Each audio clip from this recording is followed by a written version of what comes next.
Hello everyone, welcome to PW skills. तो आज के वीडियो में हम पढ़ने वाले हैं नेक्स्ट इंटरव्यू प्रॉब्लम, जो कि काफ़ी वास्टली पूछी जाती है, to find the square root of a number. ठीक है, अब हमें ये कोशिश करनी है यहाँ पे अगेन कि हम किस तरह से एक ऑप्टिमाइज्ड अप्रोच तक जा सकें।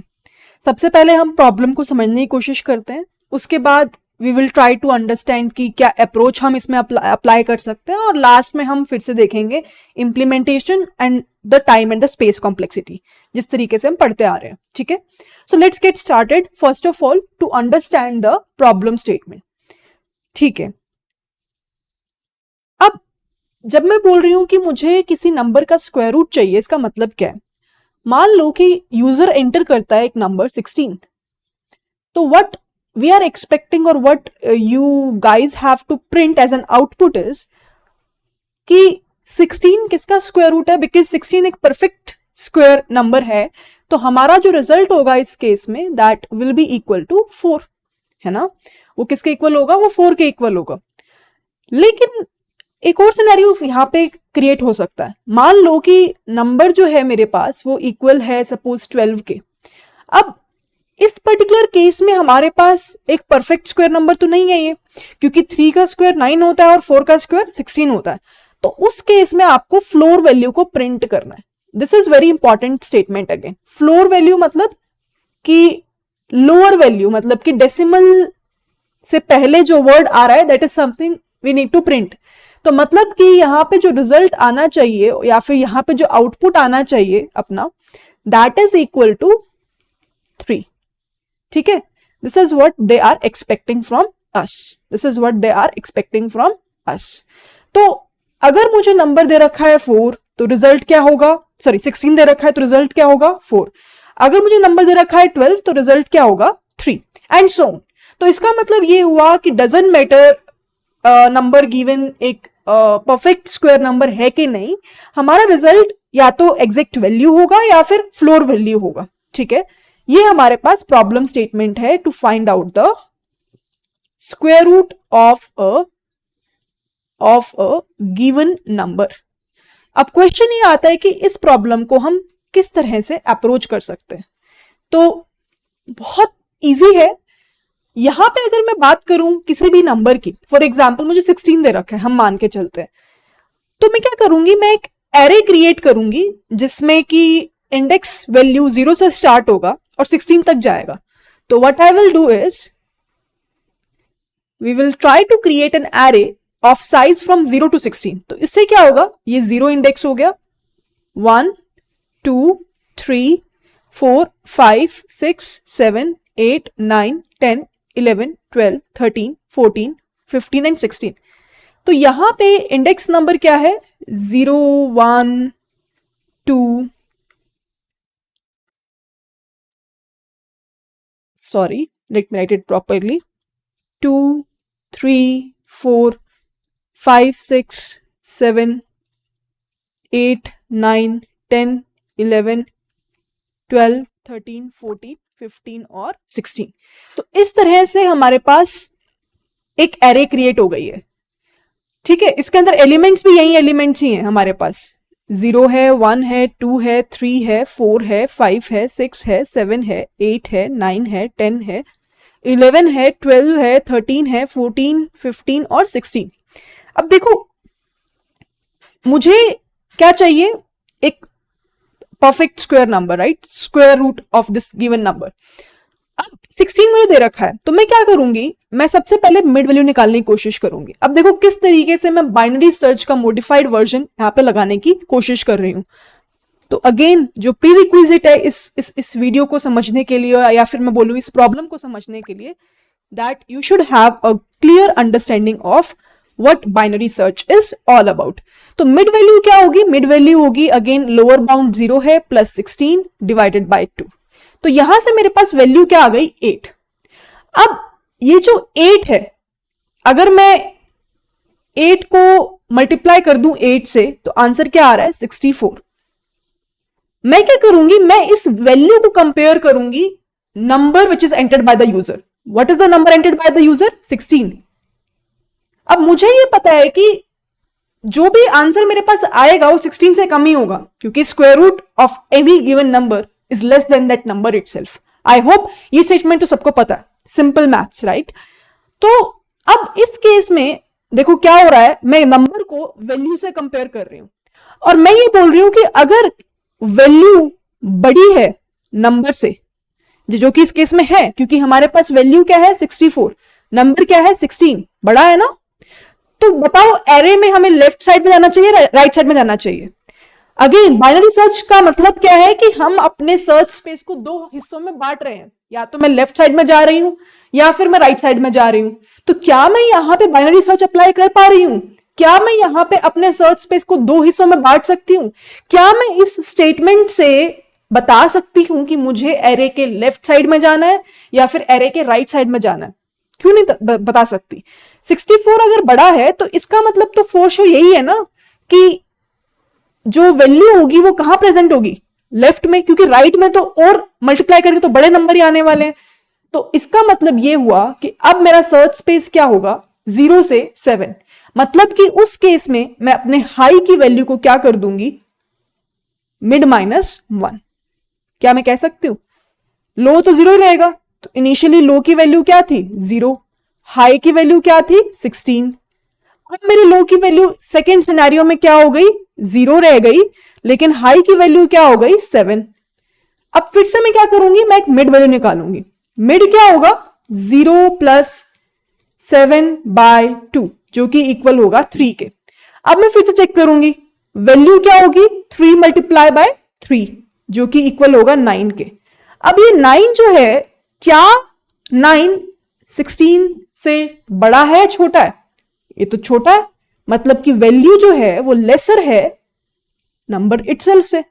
ये जो केस है जहां पे हमारे पास ऊपर वाले से उल्टा केस आ गया राइट, तो यहां पे मैं क्या गारंटी दे सकती हूं? देखो, या तो 16 एक परफेक्ट स्क्वायर नंबर होगा, अगर परफेक्ट स्क्वायर नंबर है तो वैल्यू राइट साइड में प्रेजेंट होगी, मतलब कि उस केस में लो की वैल्यू को मैं क्या कर दूंगी, मिड +1 कर दूंगी।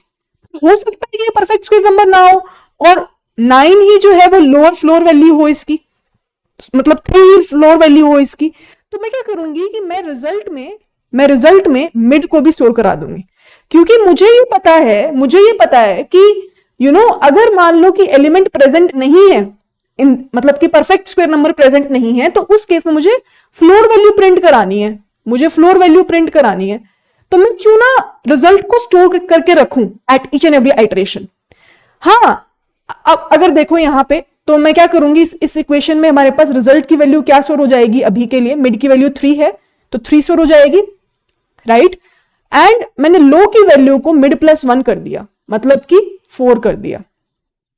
तो नेक्स्ट आइटरेशन में लो की वैल्यू 4 है और हाई की वैल्यू क्या है, हाई की वैल्यू भी मेरे ख्याल से 7 है। नो यस, हाई की वैल्यू क्या है 7 है। अब थर्ड आइटरेशन में हम जाएंगे, फिर से मिड की वैल्यू क्या हो जाएगी 4 + 7/2 मतलब कि 11/2, मतलब कि I would say 5, lower bound लेंगे तो, है ना। अब फिर से क्या हुआ, वैल्यू क्या हो गई 5 × 5 जो कि 25 है। अब ये फिर से फर्स्ट कंडीशन में आ गया। फर्स्ट कंडीशन क्या थी, ये हमने डाली हुई है कि जो वैल्यू है 25 वो बड़ी है मिड की नंबर से 16 से। तो फिर से मेरे को क्या करना होगा, उस केस में मैं क्या करूंगी, फिर से मैं हाई की वैल्यू को घटा दूंगी। हाई की वैल्यू क्या हो जाएगी मिड -1, क्योंकि मुझे लेफ्ट साइड में जाना होगा, तो लो हाई की वैल्यू 6 हो जाएगी राइट।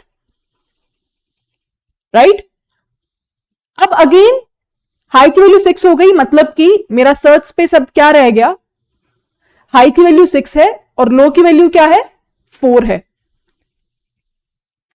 लो की वैल्यू 4 है और हाई की वैल्यू 6 है।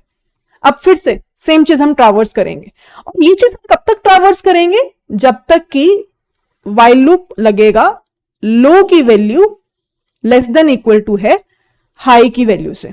इसमें एक कंडीशन ये है, दूसरी कंडीशन हमारे पास ये है, तीसरी कंडीशन क्या होगी, वो अभी आएगा केस जहां पे वैल्यू जो है वो एग्जैक्टली हो सकता है कि इक्वल हो किसके, नंबर के।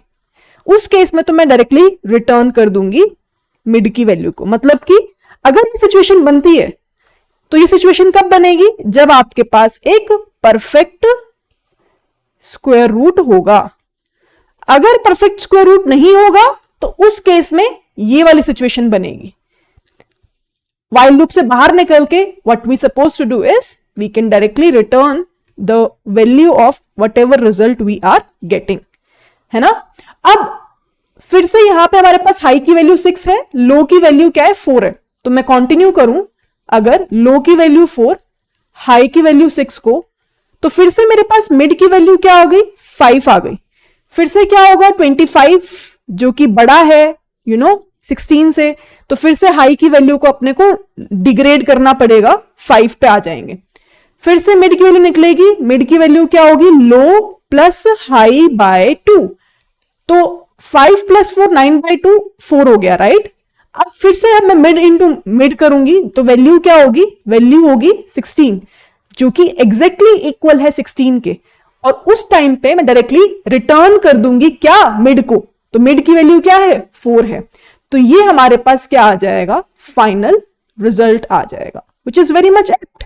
अब मान लो यहां पे 16 ना होकर 12 होता, तो आई विल कंटिन्यू दैट। मैं साथ साथ रिजल्ट को सेव कर रही थी, लोअर बाउंड को भी मैं सेव करती जा रही थी। This is important, this is important. तो अगर at any point of time low की वैल्यू बड़ी हो जाती एज कंपेरेबल टू हाई की वैल्यू से, तो मैं वाइल लूप से बाहर निकल जाती, I will get exit out of that while loop. This is something that we are doing in this complete process. तो अगर आप यहां पर देखो अगेन लॉजिक क्या है, लॉजिक तो सिंपल ही है, बाइनरी सर्च ही लगा रहे हैं। हाँ, depending upon the problem statement हमारी अप्रोचेस बदल रही हैं, राइट, हमारे करने का तरीका बदल रहा है। अगर मैं पहले वाले प्रॉब्लम की भी बात करूं जहां पे हमने फर्स्ट अकरेंस निकाला, दैट इज ऑल्सो सिमिलर, तरीका कुछ डिफरेंट था, कुछ नया था, और वहीं से आपको लर्निंग मिलेगी। अब जो भी मैंने समझाया यहाँ पे, एक काम करते हैं, इसको मैं इंप्लीमेंट करके दिखा देती हूँ फटाफट से, और उसके बाद फिर हम बात करेंगे टाइम और स्पेस कॉम्प्लेक्सिटी के बारे में। एनी हाउ आपको क्लू लग गया होगा कि यहाँ पे हम ऑल इन ऑल मॉडिफिकेशन ही कर रहे हैं बाइनरी सर्च का, और हमें पता है कि बाइनरी सर्च का जो टाइम कॉम्प्लेक्सिटी होता है वो कितना होता है, लॉग ऑफ एन।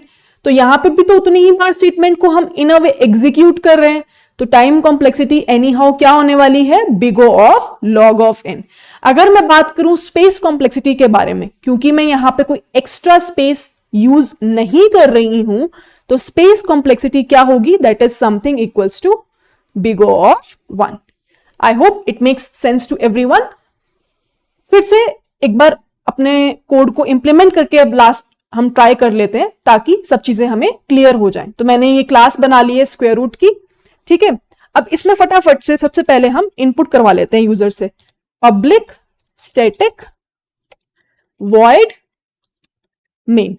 अब यहां पे हमारे पास होगा स्ट्रिंग args, एंड यहां पे हम क्या करेंगे, सबसे पहले हम स्कैनर क्लास को डिफाइन कर देते हैं, ऑब्जेक्ट को, new scanner system dot in, ठीक है। अब सबसे पहले मुझे नंबर एंटर करवाना है यूजर से, राइट। तो मैं लिखूंगी या फिर हाँ प्रिंट करवा ही लेते हैं ताकि थोड़ा सा क्लैरिटी रहे कोड में। System dot out dot print ln enter the number of which you want the square root, ठीक है। नंबर एंटर करो जिसका तुम्हें स्क्वायर रूट चाहिए, करवा लिया हमने। तो इंट नंबर जो होगा वो किसके इक्वल होगा, sc dot next int, perfect है। अब यहां पे मैं क्या करती हूं, मैं फंक्शन को कॉल कर लेती हूँ, डिफरेंट फंक्शन बना लेते हैं ताकि थोड़ा सा इजी रहे समझना। तो यहां पे मैं एक रिजल्ट वेरिएबल ले लेती हूं और फंक्शन कॉल कर लेती हूं फाइंड स्क्वायर रूट के नाम से, और इसके अंदर हम नंबर को इनपुट करा लेंगे, एंड फाइनली हम प्रिंट कर देंगे रिजल्ट को, system dot out dot print ln. यहां पे हम कह देंगे हाँ स्क्वायर रूट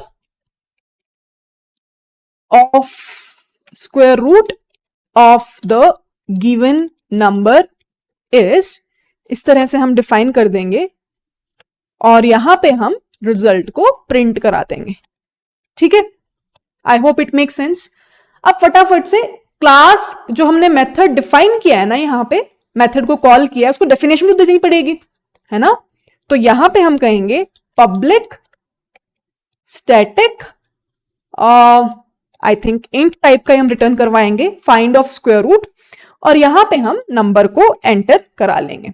ठीक है, अब यहां पे हम क्या करेंगे, दैट इज इंपॉर्टेंट, यहां पे हमारा अब काम इंपॉर्टेंट वाला शुरू होता है। लोअर बाउंड क्या होगा, 0 एरे के अंदर, अभी अभी हमने देखा। हायर बाउंड क्या होगा, जो नंबर की वैल्यू है वही होगा, है ना। और रिजल्ट एक वेरिएबल ले लेते हैं जिसकी वैल्यू हम -1 से स्टार्ट कर देते हैं। ठीक है, अब अपने को लगाना है यहां पे मॉडिफाइड बाइनरी सर्च।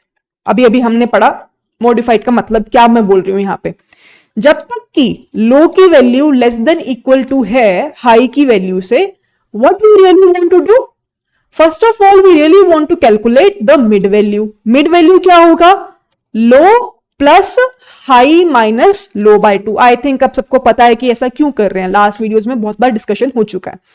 अब उसके बाद हम क्या करेंगे, हम वैल्यू निकालेंगे, लॉन्ग टाइप का रखते हैं ताकि अगर वैल्यू बहुत बड़ी नंबर भी हो तो वो डेटा टाइप ले सके। मिड मल्टीप्लाई विद मिड, तो यहां से मेरे पास वैल्यू आ गई। अब एक्चुअल कंपैरिजन स्टार्ट होता है कि अगर तो मान लो जो वैल्यू आपके पास हाई है वो एग्जैक्टली इक्वल है नंबर के, तो ये तो कंडीशन किसकी हो गई, ये केस किसका हो गया, ये तब होगा जब आपके पास परफेक्ट स्क्वायर रूट अवेलेबल है, जैसे 16 का एग्जांपल हमने लिया, तो उस केस में हम डायरेक्टली रिटर्न कर सकते हैं मिड को। पर हो सकता है ये केस ना हो, तो दूसरे क्या केसेस बन सकते हैं, हो सकता है कि वैल्यू जो आपके पास आई है वो नंबर जो है उससे छोटी हो। उस केस में, छोटे वाले केस में, क्योंकि मुझे फ्लोर वैल्यू को स्टोर करना है, I want to store the floor value also. Why, in case the number is not perfect number, perfect square root, I will say, we can print the floor value, है ना, यही तो हमने पढ़ा। तो उस केस में हम क्या करेंगे, हम यहां पे रिजल्ट के अंदर सबसे पहले स्टोर करा लेते हैं मिड की वैल्यू को क्या होगी, और उसके बाद हो सकता है कि हमारे पास परफेक्ट स्क्वायर रूट प्रेजेंट हो, तो वो कहां प्रेजेंट होगा, where it will be present. अगर मेरे पास जो नंबर है वो बड़ा है और वैल्यू जो है वो छोटी आ रही है, तो ऑब्वियसली राइट साइड में होगा। तो राइट साइड कैसे जाएंगे, हमें क्या अपडेट करना होगा, हमें लो की वैल्यू को अपडेट करना होगा, किससे, मिड प्लस 1 से। और अगर ऐसा केस नहीं बनता तो एल्स केस में क्या होगा, सिंपल है, लेफ्ट साइड में जाना पड़ेगा, हाई की वैल्यू क्या हो जाएगी, मिड -1 हो जाएगी। और फाइनली जब हम इस वाइल लूप से बाहर निकल जाएंगे, when we will get enter out of this while loop, हमें क्या रिटर्न करना है, हमें फाइनली रिटर्न करना है रिजल्ट को। डन है, आई होप इट इज फाइन। अगर फिर भी कुछ एरर आता है तो साथ साथ रिजॉल्व करते हुए जाएंगे। ठीक है, इसको मैं सेव कर देती हूं और अब मैं रन करके देखती हूं इसे। Let me run the code. तो ये बोल रहा है enter the number of which you want the square root. मान लेते हैं हमें 16 का ही चाहिए, तो square root of the number क्या आ गया, 4 आ गया। ठीक है, अब एक और एग्जांपल लेते हैं, एक और टेस्ट केस लेते हैं। मान लो मुझे चाहिए 17 का, तो भी 4 आया, क्योंकि 17 एक परफेक्ट स्क्वायर रूट तो नहीं है, तो लोअर बाउंड में फ्लोर वैल्यू में क्या आएगा, 4 ही आएगा। एक और एग्जाम्पल चेक करते हैं, चलो मान लेते हैं कि मुझे चाहिए 13। ठीक है, तो क्या आ रहा है, 3 आ रहा है। इसका मतलब हमारा कोड परफेक्टली वर्क कर रहा है। तो इस तरीके से हम इस कोड को इंप्लीमेंट कर सकते हैं। तो अगर कोई आपसे पूछता है कि अप्रोच क्या लगाई है आपने, तो हमने जो अप्रोच लगाई है that is nothing but it's a modified binary search, we can say, है ना। और टाइम कॉम्प्लेक्सिटी क्या है इस कोड की, अगर मैं आपसे पूछूं what is the time complexity of this code, it is nothing but log of n, क्योंकि binary search he all in all लगा हुआ है। अगर मैं पूछूं स्पेस कॉम्प्लेक्सिटी क्या होगी इस कोड की, again very easy to answer, क्योंकि मैं कोई एक्स्ट्रा स्पेस को यूज नहीं कर रही हूं, तो it will be a constant. I hope जो टॉपिक है ये क्लियर हो गया होगा सबको। तो इसी के साथ ही हमारा जो स्क्वायर रूट वाला टॉपिक है वो खत्म होता है। हमने पढ़ा square root of a number का प्रॉब्लम स्टेटमेंट क्या है, अप्रोच क्या है, इंप्लीमेंट कैसे कर सकते हैं, और उसके बाद फाइनली टाइम और स्पेस कॉम्प्लेक्सिटी क्या है। अब नेक्स्ट क्लास में जो हम पढ़ने वाले हैं that is about the sorting part. Sorting का मतलब मैं पहले ही बता चुकी हूँ। सॉर्टिंग का मतलब क्या होता है कि अगर मान लो आपको कोई एरे रेंडमली कोई भी नंबर लिखे हुए हैं, मुझे उस एरे को या तो असेंडिंग ऑर्डर में अरेंज करना है या फिर मुझे डिसेंडिंग ऑर्डर में अरेंज करना है, उसका मतलब होता है सॉर्टिंग। तो यहाँ पे हम डिफरेंट डिफरेंट सॉर्टिंग टेक्निक्स पढ़ेंगे, जैसे कि बबल सॉर्ट हो गया, इंसर्शन सॉर्ट हो गया, सिलेक्शन सॉर्ट हो गया। ऑब्जेक्टिव अपने को ये रखना है कि किस टाइम पे कौन सी सॉर्टिंग एल्गोरिथम हमें लगानी चाहिए। वो कैसे पता चलेगा that I will explain to you. और मोटा मोटा अगर बोलूं तो टाइम और स्पेस कॉम्प्लेक्सिटी एक बहुत बड़ा पार्ट होता है जो कि हम नेक्स्ट वीडियो में समझने वाले हैं। तो इसी के साथ ही बहुत बहुत शुक्रिया इस सेशन को समझने के लिए। आई होप आपको क्लियर हुआ होगा। फिर भी अगर कुछ डाउट है तो you know what you suppose to do, just try to interact with me, send your doubts and I will see you all in the next video, जहां पे अब हम बात करने वाले हैं सॉर्टिंग के बारे में। काफी इंटरेस्टिंग टॉपिक है, काफी मजा आएगा। Bye bye everyone and I will see you all in my next video.